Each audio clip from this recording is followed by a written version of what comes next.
Hello guys, नमस्कार। आप सभी का स्वागत है अपने चैनल शिवनाथ से जीव्यापम हब पर। मेरा नाम है विभोर कुमार श्रीवास्तव और आज से हम देखने वाले हैं बाल विकास और शिक्षा शास्त्र, जिसका ये पार्ट 1 है। ठीक है, ये हमारा आपका सीजी टेट और आपका अभी हॉस्टल वार्डन होगा, उन दोनों के लिए बहुत इंपॉर्टेंट रहेगा, है ना। बीएड में भी कुछ क्वेश्चन इसके बनते हैं।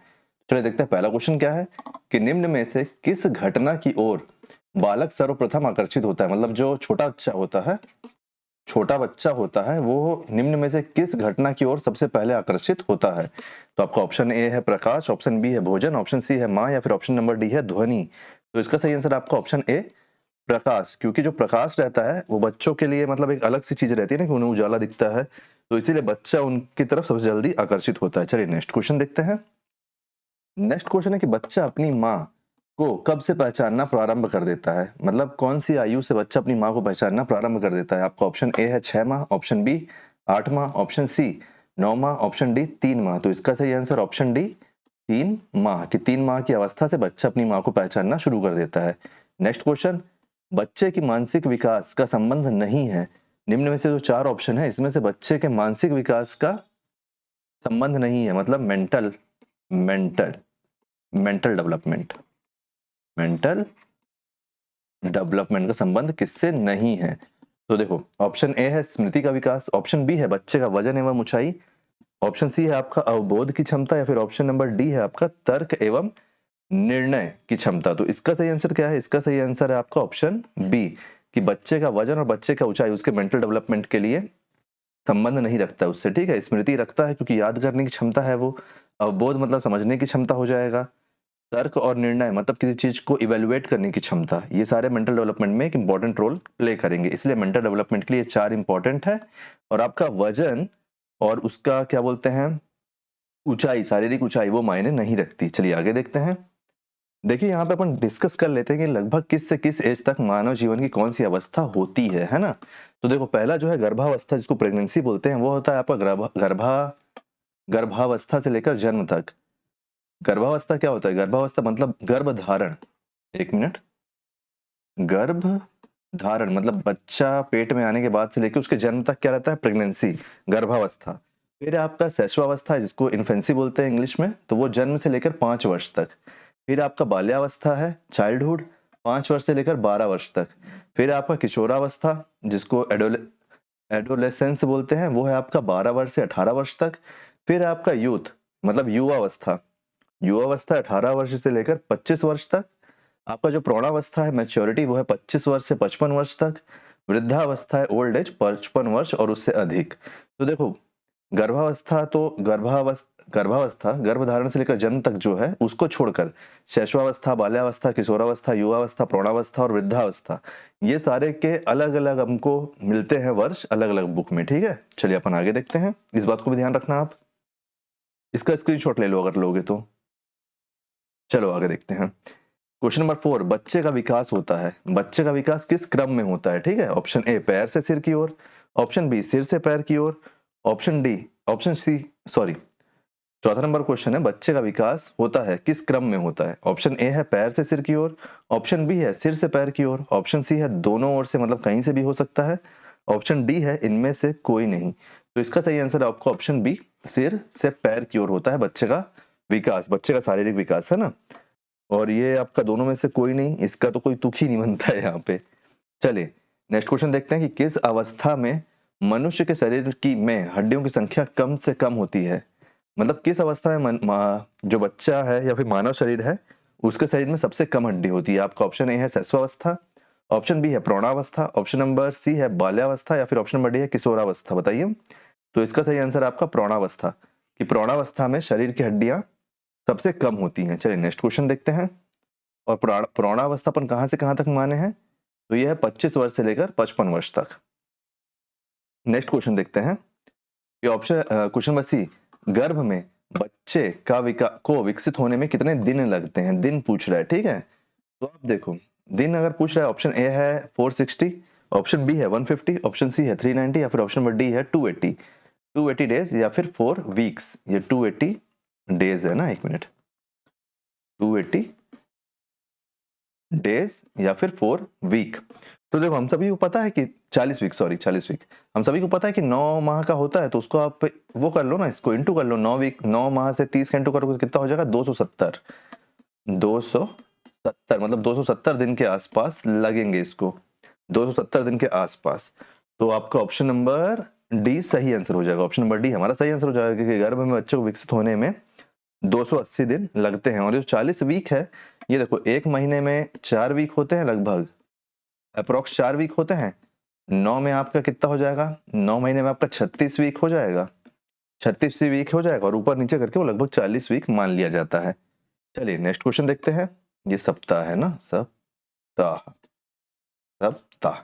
नेक्स्ट क्वेश्चन है कि बच्चे के जन्म के समय शिशु के मस्तिष्क का भार कितना होता है, कि बच्चे का जब जन्म होता है उस समय बच्चे के मस्तिष्क का भार कितना होता है। Option A 400 gram, option B 300 gram, option C 450 gram, या फिर ऑप्शन नंबर डी 350 ग्राम। तो इसका सही आंसर आपका ऑप्शन नंबर डी 350 ग्राम। ये होता है लगभग 350 ग्राम से 400 ग्राम, 400 ग्राम। चलिए नेक्स्ट क्वेश्चन देखते हैं। नेक्स्ट क्वेश्चन है छोटे छोटे वाक्य को बोलना तथा 3 पहियों की साइकिल मतलब छोटी साइकिल चलाना, यह किस अवस्था में होता है, यह किस अवस्था में होता है। ऑप्शन ए प्रौढ़ावस्था, ऑप्शन बी शैशवावस्था, ऑप्शन सी किशोरावस्था, या फिर ऑप्शन नंबर डी बाल्यावस्था। बताइए इसका सही आंसर। तो इसका सही आंसर आपका ऑप्शन बी शैशवावस्था, कि शैशवावस्था में बच्चे बोलना सीखते हैं धीरे धीरे और 3 पहियों की साइकिल से चलते हैं। चलिए नेक्स्ट क्वेश्चन देखते हैं कि बालक की जिज्ञासा को किया जाना चाहिए, मतलब निम्न से जो 4 ऑप्शन है उसमें से बालक की जो जिज्ञासा है उसे क्या करना चाहिए। ऑप्शन ए उत्तेजित, ऑप्शन बी सक्रिय, ऑप्शन सी दमन, या फिर ऑप्शन डी शांत। तो इसका सही आंसर है ऑप्शन डी शांत, कि बच्चे की जो जिज्ञासा है, बच्चा जो आपसे पूछ रहा है आप उसको बताएं, उसकी जिज्ञासा को शांत करें, ये किया जाना चाहिए बच्चे की जिज्ञासा के साथ। नेक्स्ट क्वेश्चन, किसी अधिकारी के दबाव में कार्य करने वाला शिक्षक की कार्य क्षमता, मतलब जो आपका हेड है, अगर वो आप किसी कार्य करने के लिए आपके ऊपर दबाव बना रहा है और आप शिक्षक है, तो क्या होगी आपकी कार्य क्षमता। ऑप्शन ए घटती है, ऑप्शन बी कई गुना बढ़ती है, ऑप्शन सी अप्रभावित रहती है, या फिर ऑप्शन डी अंशतः बढ़ती है। तो इसका सही आंसर घटती है, कि अगर आप किसी के प्रेशर में कोई काम करोगे, नेगेटिव प्रेशर में, तो आपसे उसकी कार्य क्षमता घटती है, क्योंकि आप फिर पूरी तरीके से उसके हिसाब से करोगे, है ना, करने की कोशिश करोगे, जो कि हो नहीं पाएगा। क्योंकि जब किसी को कोई चीज चाहिए रहती है उसके हिसाब से, तो आप कितना भी अच्छा कर लो, जब तक उसका मन नहीं, जब तक मतलब वो फिर उसके ऊपर रहता है कि वो किस तरीके से उस काम को चाहता है, तो वहां पे आपकी कार्य क्षमता घटती ही घटती है। क्वेश्चन नंबर 11, कि अध्यापक की दृष्टि में कौन सा कथन सर्वोत्तम है, कि जो निम्न 4 ऑप्शन दिए हैं इसमें से अध्यापक की दृष्टि में कौन सा कथन सर्वोत्तम है। ऑप्शन ए जो बहुत कम बच्चों को सिखा सकता हो, ऑप्शन बी जो प्रत्येक बच्चे को सिखा सकता हो, ऑप्शन सी जो कुछ बच्चों को सिखा सकता हो, या फिर ऑप्शन डी जो अधिकतर बच्चों को सिखा सकता हो। तो देखो लोग बाग जनरली इसमें जो अधिकतर बच्चों को सिखा सकता हो लगा देंगे, लेकिन अधिकतर नहीं, क्योंकि यहाँ पे प्रत्येक भी दिया है, प्रत्येक मतलब हर एक बच्चा, हर एक बच्चा तो अधिकतर से भी ज्यादा हो जाएगा ना, क्योंकि अधिकतर क्या होता है, मान लो 100 में से अगर 80 को सिखा दिए तो मतलब आप अधिकतर को सिखा दिए, लेकिन प्रत्येक प्रत्येक मतलब 100 में 100, तो जो प्रत्येक बच्चे को सिखा सकता हो वो कथन सर्वोत्तम है अध्यापक की दृष्टि से। चलिए नेक्स्ट क्वेश्चन देखते हैं, वो अध्यापक सबसे सर्वोत्तम है। नेक्स्ट क्वेश्चन, किशोरावस्था किस आयु से प्रारंभ होता है, किशोरावस्था किस आयु से प्रारंभ होता है। आपका ऑप्शन ए 18 वर्ष की आयु से, ऑप्शन बी आपका 10 वर्ष की आयु से, ऑप्शन सी आपका 16 वर्ष की आयु से, या फिर ऑप्शन नंबर डी आपका 12 वर्ष की आयु से। तो देखिए अपन यहाँ देखे थे ना किशोरावस्था के बारे में, एक मिनट, देखो किशोरावस्था में क्या देखे थे, 12 वर्ष से लेकर 18 वर्ष। तो आप यहाँ पे क्या आंसर लगाओगे, किस आयु से, तो आपका सही आंसर हो जाएगा 12 वर्ष की आयु से, ऑप्शन नंबर डी। चलिए नेक्स्ट क्वेश्चन देखते हैं। क्वेश्चन नंबर 13, कि तनाव और क्रोध की अवस्था कौन सी है, कि निम्न में से 4 अवस्था में से तनाव और क्रोध की अवस्था कौन सी है। ऑप्शन ए किशोरावस्था, ऑप्शन बी वृद्धावस्था, ऑप्शन सी बाल्यावस्था, या फिर ऑप्शन डी शैशवावस्था। तो इसका सही आंसर है किशोरावस्था, कि बच्चे जब धीरे धीरे बढ़ते हैं तो उनको हर चीज गलत लगती है, कि जो सामने वाला बता रहा है वो गलत है, हमको हमारे हिसाब से कार्य नहीं करने दिया जा रहा है, और उत्तेजना रहती है उस समय, तो क्रोध बढ़ता है, और क्रोध से तनाव बढ़ता है। जैसे आप कभी कभी गुस्सा कर देते हो किसी बात से, फिर उससे आप ही को टेंशन होता होगा, है ना, ये है। तो वो किशोरावस्था है 12 वर्ष की आयु से। नेक्स्ट क्वेश्चन है क्वेश्चन नंबर 14, स्क्रीनशॉट लेना तो ले लो आप इसको। नेक्स्ट क्वेश्चन की क्वेश्चन नंबर 14, विद्यार्थियों की प्रशंसा की जानी चाहिए, कहाँ की जानी चाहिए विद्यार्थियों की प्रशंसा। व्यक्तिगत रूप से, ऑप्शन ए व्यक्तिगत रूप से, ऑप्शन बी लोगों के बीच में, ऑप्शन नंबर सी एकांत में, या फिर ऑप्शन नंबर डी उपरोक्त में से कोई भी नहीं। तो इसका सही आंसर है लोगों के बीच में, क्योंकि आप जब लोगों के बीच में किसी बच्चे की प्रशंसा करोगे तो बच्चे में एक एक भाव पैदा होगा कि उसको लगेगा कि अरे सभी मेरे बारे में अच्छा सोच रहे हैं तो और अच्छा परफॉर्म करेगा, है ना? जबकि बोला जाता है कि बच्चे को अगर आपको निंदा करना है तो निंदा हमेशा एकांत में करनी चाहिए। क्या? निंदा एकांत में। निंदा एकांत में और प्रशंसा सबके बीच में। प्रशंसा सबके बीच में। सबके बीच में। सबके बीच में।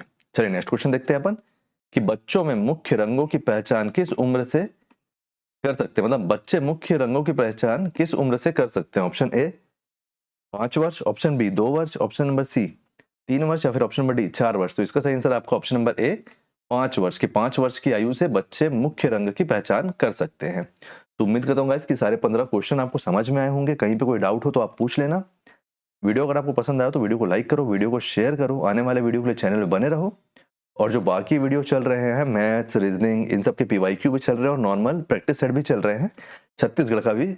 तो इन सभी को आप देखो, पीवाईक्यू भी चल रहा है छत्तीसगढ़ का और छत्तीसगढ़ का प्रैक्टिस सेट भी चल रहा है। सारे वीडियो आप देखो।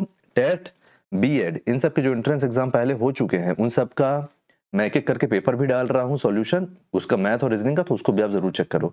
और आने वाले वीडियो के लिए चैनल में बने रहो, चैनल को सब्सक्राइब करो, अपना फीडबैक जरूर दो। Thank you.